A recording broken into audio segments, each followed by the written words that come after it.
Assalamualaikum warahmatullahi wabarakatuh. Perkenalkan, nama saya Reza Amalia. Saya mahasiswi PG PAUD UHAMKA semester 6. Pada hari ini, saya akan memaparkan hasil analisis yang sudah saya lakukan di PGTK Tahfiz Darussunnah Cibinong tentang administrasi dan supervisi. Oke, kita masuk pada pembahasan yang pertama, yaitu administrasi kurikulum. Di dalam administrasi kurikulum, kita akan membahas 3, yaitu pengadministrasian RKH, pengadministrasian dokumentasi pembelajaran, dan yang terakhir pengadministrasian evaluasi pembelajaran. Next, pada pembahasan yang pertama, yaitu pengadministrasian RKH. Kurikulum yang digunakan yaitu tematik berbasis Dignas yang tidak jauh berbeda dengan kurikulum PAUD biasanya. Hanya di TK Tahfiz Darussunnah Cibinong ini memiliki ciri khas tersendiri di sekolah, yaitu dengan menambah pembelajaran diniyah atau pembelajaran agama seperti adab, bahasa Arab, hadis, doa, dan tahfiz. Lalu dalam pembuatan RKH, guru ikut terlibat. Ketika raker, mereka akan berdiskusi untuk pembuatan RKB, RKM, dan RKH. Lanjut pada pengadministrasian dokumentasi pembelajaran. Nah, untuk dokumentasi di TK Tahfiz Darussunnah Cibinong, setiap kelasnya guru dan orang tua murid memiliki grup di aplikasi chatting seperti WhatsApp. Nah, setiap harinya guru mengambil gambar atau video anak, kemudian membuat laporan kegiatan setelah jam kegiatan belajar mengajar selesai.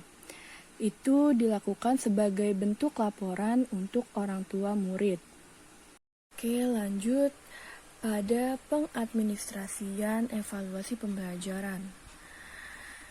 Nah, untuk evaluasi pembelajaran di TK Tahfiz Darussunnah Cibinong itu dinilai dengan bintang dan deskripsi.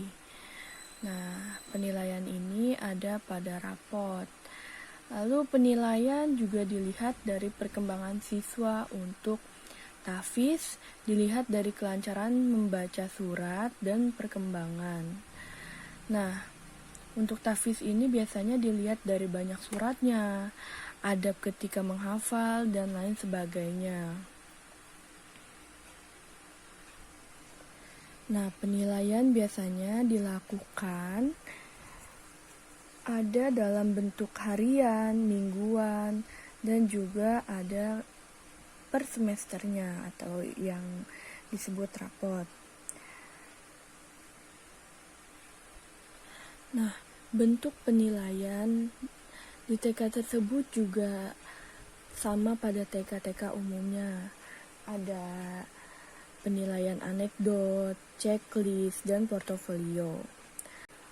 Yang membuat beda pada penilaian checklist di TK Tahfiz ini yaitu di penilaian checklist, guru tidak menggunakan checklist pada bagian BSH, BSB, dan lainnya, melainkan mengganti dengan tanda plus dan minus.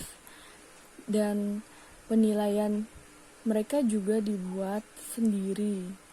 Ada pula yang berbentuk dengan bintang 1-3.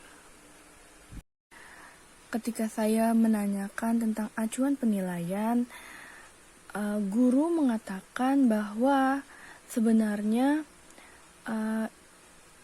TK tersebut baru mendaftarkan ke Dignas. Jadi kurikulum yang digunakan masih campuran antara mengikut Dignas dan ada yang buatan sendiri. Oke, next kita masuk ke administrasi kesiswaan. Di administrasi kesiswaan ini terbagi menjadi 3, Yang pertama, kegiatan penerimaan siswa baru. Yang kedua, pelaksanaan pembelajaran. Yang ketiga, pelaksanaan kelulusan siswa. Oke, kita masuk ke poin pertama, yaitu kegiatan penerimaan siswa baru. Calon siswa akan diobservasi terlebih dahulu sesuai dengan jenjang yang akan dimasuki anak. Itu meliputi dari ikut belajar 1-2 hari di sekolah dengan teman-teman atau guru kelas. Setelah itu, guru memberikan laporan ke kepala sekolah dan kepala sekolah yang akan memutuskan untuk hasilnya seperti apa.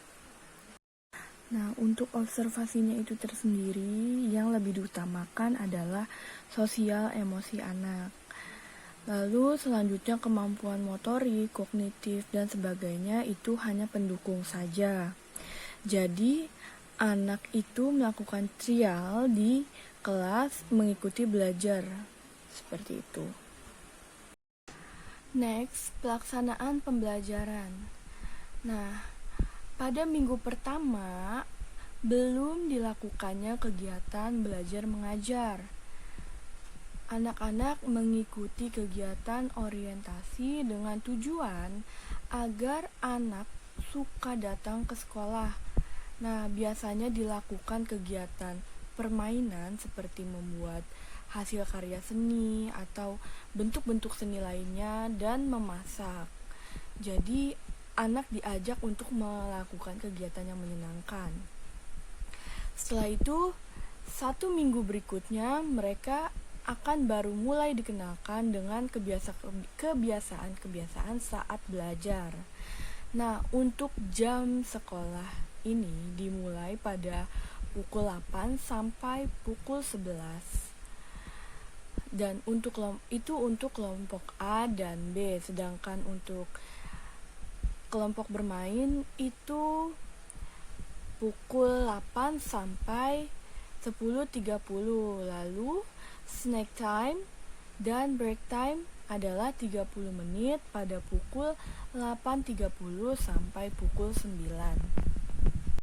Lanjut pada pelaksanaan kelulusan siswa. Pelaksanaan kelulusan siswa selalu dilakukan sekolah itu setiap tahun. Nah, dalam acara ini berupa pentas seni yang menampilkan tahfiz anak-anak, membaca kalimat-kalimat, membaca doa dan hadis, serta melakukan drama keseharian. Nah, untuk wisuda ini dilakukan pada anak TKB. Next, kita ke poin yang terakhir, yaitu administrasi pendidikan. Administrasi pendidikan juga dibagi menjadi 3. Yang pertama itu kegiatan rekrutmen guru. Yang kedua, pengembangan karir dan kesejahteraan. Yang ketiga, pemberhentian, mutasi, dan masa pensiun. Lanjut, yang pertama itu kegiatan rekrutmen pendidik. Kegiatan rekrutmen pendidik yang diterapkan di TK ini itu sepenuhnya dilakukan oleh kepala sekolah dan kepala yayasan, langsung diseleksi oleh kepala sekolah dan kepala yayasan. Nah, jadi staf serta guru-guru yang ada di lembaga tersebut tidak ada yang mengetahui alur bagaimana rekrutmen tersebut dilakukan. Yang kedua, pengembangan karir dan kesejahteraan. Nah, untuk pengembangan karir dan kesejahteraan yang pihak sekolah sediakan yaitu dengan pelatihan guru-guru di bidang diniyah dan umum dilaksanakan oleh pihak yayasan sendiri. Jadi pihak sekolah melakukan pelatihan-pelatihan khusus kepada guru-guru yang akan mengajar di TK atau di lembaga tersebut. Oke, kita masuk ke poin terakhir, penutup, yaitu pemberhentian, mutasi, dan masa pensiun. Untuk pemberhentian guru, mutasi guru, dan pensiun, menurut info yang sudah saya dapatkan dari pihak sekolah, itu yang mengetahui alurnya dan memiliki kewenangan penuh hanya ketua yayasan. Jadi, guru-guru tidak mengetahui bagaimana pemberhentian guru, mutasi, dan masa pensiun di lembaga tersebut. Nah, jadi seperti itu hasil analisis yang sudah saya lakukan di PGTK Tafiz Darussunnah Cibinong. Kurang lebihnya mohon maaf. Wassalamualaikum warahmatullahi wabarakatuh.